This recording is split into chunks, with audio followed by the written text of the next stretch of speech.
Alô, você que me acompanha aqui no meu canal, aqui é a professora Jaqueline Silva e no vídeo de hoje nós vamos explorar dois exemplos no sentido de entender o seu comportamento quanto a domínio, imagem e na tentativa de esboçar o gráfico destes dois exemplos.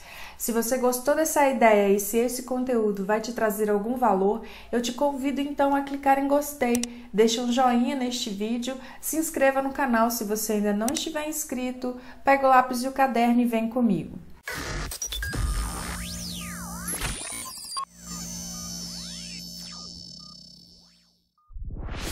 Vamos começar com o domínio dessa função. É importante ressaltar que, como esse radical não tem um índice, a gente já parte do pressuposto que esse índice é o 2, é par. Então, esta raiz só faz sentido se x menos 8 for um número maior ou igual a 0. Ou seja, x tem que ser um número maior ou igual a 8. Neste caso aqui, quando a gente investiga a reta real, o que a gente tem? Vamos supor que aqui a gente tem o 0, à esquerda de 0 aqui a gente tem números negativos e à direita, né, números positivos. E o 8, vamos colocar o 8 mais ou menos por aqui. Como a gente tem aqui um sinal de maior ou igual a 8, significa que aqui a gente fecha a bolinha do 8 e pega os números maiores que 8, ou seja, os números à direita de 8. Então, o meu domínio, ele pode ser escrito como o conjunto, onde nós temos o intervalo fechado no 8 e aberto no infinito, e aí eu tenho todos os números maiores ou iguais a 8, ou eu posso reescrever também o meu domínio da seguinte forma: é o conjunto dos números reais, tais que esses números são todos maiores ou iguais a 8. Qualquer uma dessas duas notações é o conjunto solução para o domínio. E na hora de fazer o gráfico no referencial cartesiano, como que a gente faz o gráfico da função raiz? Olha, só lembrando aqui que nós temos aqui uma aula inaugural sobre o gráfico da função raiz no canal. Vou deixar aqui no cantinho superior direito o link para a nossa playlist de pré-cálculo. Lá a gente faz esse estudo da função raiz quadrada de x, que é a função geratriz de raiz quadrada de x menos 8, e o comportamento é muito similar. Contanto que você saiba, olha, que aqui, então, a gente tem o eixo das abscissas e o eixo das ordenadas. Aqui, então, a gente pode colocar o 1, o 2, o 3, e assim vai, até chegar no 8. E aí, olha só, coloca aqui, então, o gráfico da curva que representa a nossa função f de x igual a x menos 8. Ah, Jaqueline, o esboço, será que o esboço está legal? Ele está super legal, só que se a gente for fazer num software, esse esboço fica melhor ainda. Vamos pedir ajuda aqui para o GeoGebra. Como é que eu faço para esboçar, então, este gráfico no GeoGebra? Coloca assim, y é igual, o comando para raiz quadrada é sqrt, abre chaves, e coloca lá dentro o x menos 8.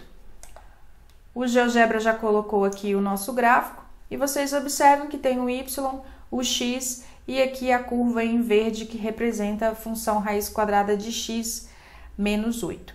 Bacaninho? Vamos agora tentar encontrar a imagem IM de f da minha função. Quem que é o intervalo que representa o conjunto imagem? Observe, então, que aqui a minha curva, ela cai em cima do 8. Ou seja, a sua imagem, que é o 0, faz parte do conjunto. Então, eu vou colocar aqui, ó, que o 0 tá lá dentro.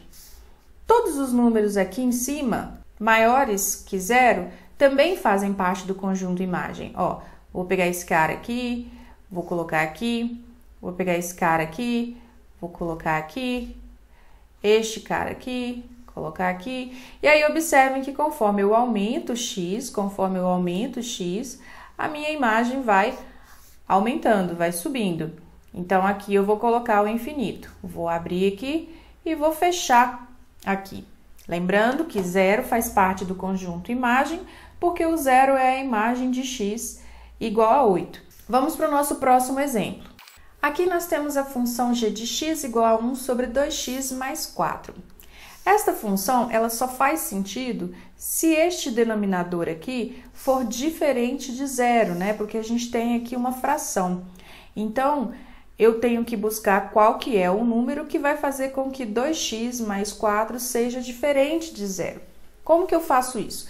Eu vou igualar este número a zero e vou encontrar o valor de x. Quando 2x mais 4 é igual a zero, a gente tem aqui então que 2x é igual a quem? Eu levo o 4 para lá, ele vai negativo. É a mesma coisa do que subtrair menos 4 em ambos lados da igualdade. Aqui, então, a gente tem, ó, x vai ser menos 4, o 2 está multiplicando, passa para lá, dividindo. Então, quanto que é menos 4 dividido por 2? Vai dar menos 2. Isso significa que eu posso colocar aqui dentro dessa desigualdade qualquer número, mas x tem que ser diferente de menos 2. Ou seja, o domínio da minha função é o conjunto dos números reais, exceto o menos 2.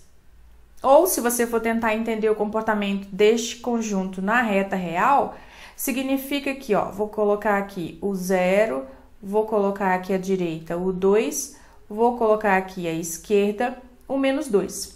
Quando ele fala que pode todo mundo, mas não pode o menos 2, significa que aqui a bolinha do menos 2 está aberta. Pode todo mundo à direita de menos 2 e todo mundo à esquerda de menos 2. Só não pode exatamente o menos 2.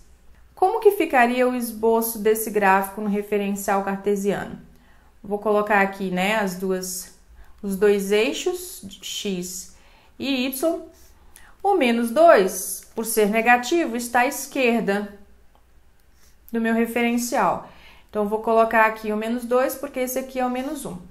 Nós vamos traçar aqui uma reta, que é a reta que a gente chama de assíntota vertical. Ela fica em cima do 2, para ela me ajudar a entender que o meu gráfico não pode encostar ali em menos 2. Desculpa, ela fica em cima do menos 2, para me ajudar a entender que o meu gráfico não pode encostar ali no menos 2. E agora, eu preciso saber se esse gráfico vai interceptar o eixo das abscissas, ou seja, se esse gráfico ele tem uma raiz. Para que esse gráfico tenha uma raiz, este numerador precisa ser igual a zero. Mas esse numerador é o 1, então ele nunca vai ser zero, ele é sempre diferente de zero. Então, eu sei que o gráfico também não pode interceptar o eixo x. Ele não pode interceptar x e ele não pode passar aqui em cima do menos 2. Então, o gráfico dessa função, por ela ser uma hipérbole, vai ter este comportamento aqui. Observe, então, como é que fica este gráfico se fosse no GeoGebra. Vamos para lá. Colocando aqui no GeoGebra, a gente vai digitar y é igual a 1, sinal de divisão. Abre um parênteses aqui, tem que colocar um parênteses, porque você não vai colocar só um número aqui embaixo. 2, sinal de vezes, x mais 4. Ah, Jaque, cadê o gráfico? Bom, se você não está vendo o gráfico, use essa ferramenta mover janela de visualização e arrasta um pouquinho para a esquerda. Observe que a gente tem aqui o nosso gráfico. E se você quiser destacar aqui a assíntota, você pode vir aqui em entrada e digitar x igual a menos 2. E automaticamente você tem, então, a sua assíntota. Fiz aqui um estilo para a nossa assíntota ficar de uma cor destacada. Vamos voltar lá para o nosso quadro. GeoGebra rasa, certo? Ficou faltando, então, a gente colocar a imagem da minha função. A imagem da minha função, observe que a minha curva rosa, ela não intercepta o eixo x, que seria o zero, né? Seria a origem. Se ela não intercepta o eixo x, e se aqui, ó, a gente pode pegar um número positivo, eu posso pegar aqui agora, ó, número negativo, outro número positivo. Então, eu posso pegar números positivos e negativos. Aqui, ó, vou pegar mais número negativo, só que à esquerda do menos 2. Continuo pegando número negativo à esquerda de menos 2. Enfim, eu posso pegar qualquer número, exceto o zero.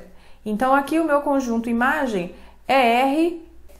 Deixe aí nos comentários, você teve alguma dúvida em relação a este exercício? Tanto o número 1 quanto o número 2? Eu espero que não, mas se teve, comenta aí e fala para mim que de repente eu apareço aqui para responder as suas dúvidas. Não se esqueça de deixar um gostei nesta videoaula, se inscrever no canal se você ainda não estiver inscrito. Até a próxima aula e um abração!